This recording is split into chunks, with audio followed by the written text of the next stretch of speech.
Hello friends, learn in short में आपका एक बार फिर से स्वागत है। मेरा नाम है सरस और आप देख रहे हैं लर्न इन शॉर्ट। फ्रेंड्स, आप में से बहुत सारे लोगों का कमेंट है कि उनका फर्स्ट रैंक है लेकिन कॉल नहीं आ रहा है। ये बहुत ज़्यादा कमेंट है मेरे पास और मैंने सबका रिप्लाई भी दिया, लेकिन मुझे लगा कि इससे रिलेटेड एक डिटेल में वीडियो बना देना चाहिए जिससे कि आपका डाउट क्लियर हो। तो सबसे पहले बात तो देखिए, कुछ बातें मैं आपको बताऊँगी, आप ध्यान से सुनिएगा इस वीडियो को। आपको पता है कि मेरा 6 से 8 मिनट का वीडियो रहता है जिसमें मैं आपको एक दो इन्फॉर्मेशन बहुत अच्छे से क्लियरली समझा देती हूँ। तो आप में से जिनका भी सिलेक्शन हुआ है, जिनका भी पैनल लिस्ट में नाम आया है, वो मेरी बातों को ध्यान से सुनिएगा। मैं इस वीडियो में आपको कुछ चीज़ें बताऊँगी जो कि बिल्कुल जेन्युइन होगा। तो चलिए मैं आपको आगे बताती हूँ।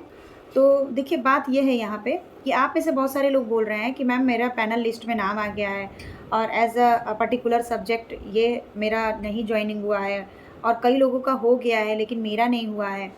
तो फ्रेंड्स देखिए, सबसे पहली बात तो ये है कि जो ये इंटरव्यू होता है, इसमें कई सब्जेक्ट के जो इंटरव्यू होते हैं ना, वो एज अ फॉर्मेलिटी होता है। वो लोग अपना फ्यूचर बैकअप बना लेते हैं। सपोज दैट कि कई जगह पे क्या होता है कि कोई कोई पर्टिकुलर सब्जेक्ट नहीं पढ़ाया जाता है, जबकि ऐसा नहीं करना चाहिए और ऐसा होना भी नहीं चाहिए। कई जगह पे कई एक दो व्यूअर का कमेंट आया कि हिस्ट्री नहीं पढ़ाया जा रहा है और हिस्ट्री का इंटरव्यू ले लिया गया। तो देखिए, अभी क्या है ना, अभी तुरंत में ये लोग भी देखिए, एक जो संविदा शिक्षक का वो होता है इंटरव्यू, तो ये लोग बहुत टाइम पे करवा लेते हैं, लेकिन ज्वाइनिंग के टाइम में जैसे लगता है कि इन लोग को अपने पास से पैसा सैलरी देना होता है। तो ये लोग सोच लेते हैं कि जब तक पूरे बच्चे इकट्ठे ना हो जाएं, या फिर उस पर्टिकुलर सब्जेक्ट के बच्चों का मतलब वो ना हो, कितने बच्चे हैं कि नहीं है, तब तक वो आपको नहीं बुलाना चाहते हैं, क्योंकि पैसा भले ही इनके पास से नहीं जाता है, जाता ऊपर से ही है, लेकिन ये लोग ऐसा बिहेव करते हैं कि अभी इसको रोक दो। भले मतलब कि बच्चों के साथ थोड़ा-सा तो यहाँ पे लापरवाही होता है। और क्योंकि देखिए, कॉन्ट्रैक्ट टीचर जो होता है, ऐसा नहीं है कि परमानेंट टीचर पढ़ाता नहीं है, लेकिन कॉन्ट्रैक्ट टीचर थोड़ा ज़्यादा अच्छे तरीके से पढ़ाता है, पढ़ाते दोनों टीचर हैं। क्योंकि कॉन्ट्रैक्ट टीचर को लगता है कि मेरा पार्ट टाइम जॉब है, टाइम तो फुल लेते हैं लेकिन आपका परमानेंट नहीं होता है, तो उस कंडीशन में। तो देखिए, कई बार क्या होता है ना कि कई कई सब्जेक्ट के जो इंटरव्यू होते हैं, वो सिर्फ एज अ फॉर्मेलिटी ले लेते हैं। मैंने आपको इस वीडियो में नहीं, मैंने आपको कई वीडियो में बताया है कि सिर्फ केवीएस संविदा शिक्षक से आप उस पर डिपेंड मत रहिएगा। आपको और भी इस टाइम स्कूल की बहुत सारी वैकेंसी आ रही है। आप चाहें तो कई बार आप कई ब्यूरो से जुड़ के भी उस जॉब को ले सकते हैं। नहीं तो मैंने आज तक ये बताया नहीं है कि आपको यूपी से अगर आप बिलॉन्ग करते हैं, चाहे कहीं से भी, आपको संडे संडे के न्यूज़पेपर में भी देख लेना है, अगर आप टीचर बनना चाहते हैं तो टीचर्स की वैकेंसी बहुत ज़्यादा आती है, चाहे वो गाजीपुर हो गया, चाहे वो आजमगढ़ हो गया, चाहे वो बनारस हो गया, जहाँ से भी। जैसे कि अगर आप वाराणसी से हैं तो जो अगल बगल का ज़िला है, वो भी खास करके यूपी में, मतलब बनारस के बहुत सारे टीचर्स जाकर गाजीपुर में और आजमगढ़ में पढ़ा रहे हैं। तो आपको मैं हमेशा कहती हूँ कि सिर्फ आप इस पर्टिकुलर जॉब के भरोसे मत रहिएगा। आपको वाराणसी हो, चाहे लखनऊ हो, चाहे कहीं भी हो, चाहे आप एमपी में भी रहते हो, एमपी में भी आपको रीवा, सतना, पन्ना और भी हर जगह आपको प्राइवेट स्कूल, इस टाइम आप जान ही रहे हैं कि प्राइवेट स्कूल की संख्या बहुत बढ़ गई है और आपको बहुत अच्छे अच्छे जॉब वहाँ मिल जाएंगे। तो मैं आपको हमेशा कहती हूँ कि यह इंटरव्यू सिर्फ आप एज ए एक्सपीरियंस ले सकते हैं, या फिर अगर जब सेलेक्शन नहीं होता है तो आप प्लीज़ परेशान ना हो और ना ही इंतज़ार करें। तो अगर कई बार क्या होता है, ये लोग फॉर्मेलिटी के तौर पे वो सब्जेक्ट का इंटरव्यू करा लेते हैं लेकिन ज्वाइनिंग नहीं करते, यही रियलिटी है। और मैं हमेशा अपने वीडियो में आपको रियलिटी चीज़ें बताती हूँ। मैंने एक वीडियो में आपको बताया था कि आपको कभी भी ये लोग मतलब जब परमानेंट टीचर आ जाते हैं तो आपका कभी भी एग्ज़िट आपका हो सकता है। तो उसमें एक दो लोगों ने, उनको लगा था कि मैं आपको मतलब कि डिमोटिवेट कर रही हूँ या निगेटिविटी बता रही हूँ, तो ऐसा नहीं है, मैं रियलिटी बता रही हूँ। आप ये इंटरव्यू दीजिए, लेकिन पर्टिकुलर यहाँ के भरोसे आप मत बैठिए। आप बहुत अच्छे अच्छे प्राइवेट स्कूल है, यहाँ भी आपसे 7 to 8 आवर्स का ड्यूटी लिया ही जाएगा। तो आप हर जगह पे ट्राई करते रहिए जब तक आपका गवर्नमेंट में नहीं हो जाता है।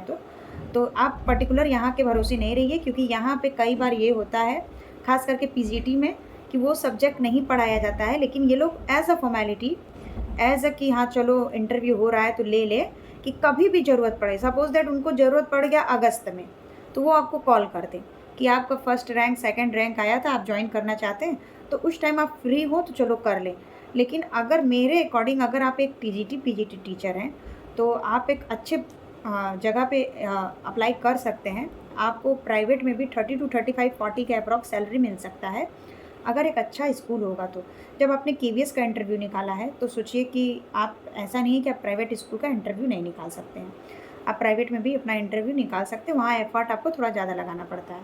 और दूसरी बात कर लेते हैं, प्राइमरी की। प्राइमरी में जिनको कॉल नहीं आया है या फिर जिनका सारा फॉर्मेलिटी करके रोका गया है, तो देखिए अभी क्या है कि अभी जो केवीएस में इंटरनल वर्क चल रहा है और छोटे बच्चे जो होते हैं क्लास 1 का अभी तक एडमिशन प्रोसेस कंप्लीट नहीं हुआ है, 7 तारीख को कई जगह पे होने वाला था। और ऐसे ही ऐसे ही अभी क्या है कि मानकर चलिए कि आप लोगों को 15 से 25 के बीच में ही ज्वाइन कराया जाएगा और 10 मई तक छुट्टी हो जाएगा, 10-15 मई तक। तो जब छुट्टी हो जाता है तो सबकी छुट्टी हो जाती है, तो आपको भी नहीं बुलाया जाएगा। फिर आपको बुलाया जाएगा आफ्टर 20 जून तक आपको बुलाया जाएगा। 20 से 25, कई जगह 20 जून को कई जगह ओपन होता है, कई जगह 15 जून को ओपन हो जाता है, कई जगह 25 जून तक ओपन होता है। तो 25 जून के अंदर ही सारे स्कूल केवीएस के ओपन हो जाते हैं, समर वैकेशन ख़त्म हो जाता है। तो पीआरटी वालों के लिए ये इन्फॉर्मेशन था कि अभी अगर आपका सारा फॉर्मेलिटी हो चुका है तो वेट करें आप। जिन जब फॉर्मेलिटी इन द सेंस कि इंटरव्यू हो गया, ज्वाइनिंग प्रोसेस हो गया, वेरिफिकेशन हो गया, तो आप तो आपको लिया जाएगा, तो आप लोग परेशान ना हो। लेकिन पीजीटी लेवल पे जो कह रहे हैं कि मेरा फर्स्ट रैंक है लेकिन कॉल नहीं आया, तो शायद आपको कॉल ना आए, क्योंकि कई सब्जेक्ट का ये लोग फॉर्मेलिटी के तौर पे इंटरव्यू ले लेते हैं और ये रियलिटी है। तो आप लोग वेट मत करिए। अगर फर्स्ट रैंक आया और सबका हो गया, आपका नहीं हुआ, उस बात पे। और अगर आप वेट कर सकते हैं, आपको कोई जॉब नहीं करना है, दूसरा इसी पे वो रहना है, तो आप वेट करिए। अदरवाइज़ मेरा सजेशन तो ये रहेगा कि आप अच्छा एक ट्यूटर भी आप बन सकते हैं, अच्छा ट्यूशन भी दे सकते हैं 9th-10th के बच्चों को, उसमें आपको एक अच्छी फ़ीस भी मिल जाती है। अदरवाइज़ आप किसी अच्छे स्कूल में भी ट्राई करिए, अगर आप गवर्नमेंट जॉब की प्रिपरेशन नहीं कर रहे हैं तो। आपके पास एक अच्छा टाइम पीरियड है जॉब वर्किंग के लिए, तो उस कंडीशन में। तो यहाँ पे पीजीटी और पीआरटी का थोड़ा कन्फ्यूजन था। नेक्स्ट वीडियो में मैं आपको एक बना के दूँगी। बाल वाटिका से रिलेटेड बहुत आ रहा है कि बाल वाटिका का परमानेंट कब होगा, बाल वाटिका में कैसे परमानेंट होते हैं। तो बाल वाटिका का हिस्ट्री मैं आपको बताऊँगी और फिर उसका फ्यूचर भी बताऊँगी। मतलब पास्ट और फ्यूचर बाल वाटिका से रिलेटेड मैं आपको इन्फॉर्मेशन देने वाली हूँ। और 1-2 सवाल है, उनसे भी रिलेटेड वीडियो बनाऊँगी मैं। और केवीएस का जो मेन इंटरव्यू होने वाला है, उससे रिलेटेड भी मैं आपको कुछ इन्फॉर्मेशन दूँगी। तो ओवरऑल फ्रेंड्स, इस वीडियो में इतना था। मिलते हैं नेक्स्ट वीडियो में नए इन्फॉर्मेशन के साथ। वीडियो पसंद आए तो लाइक करिए, जो कि आप लोग करते नहीं है। व्यू चला जाता है लेकिन लाइक नहीं आता। और नए हैं तो चैनल को सब्सक्राइब करिए और अपने दोस्तों के साथ शेयर करिए। और कोई सवाल हो तो आप कमेंट कर दीजिए, मैं आपका आंसर दे दूँगी 1-2 दिन में, नहीं तो फिर मैं वीडियो बना दूँगी। तब तक के लिए बाय बाय।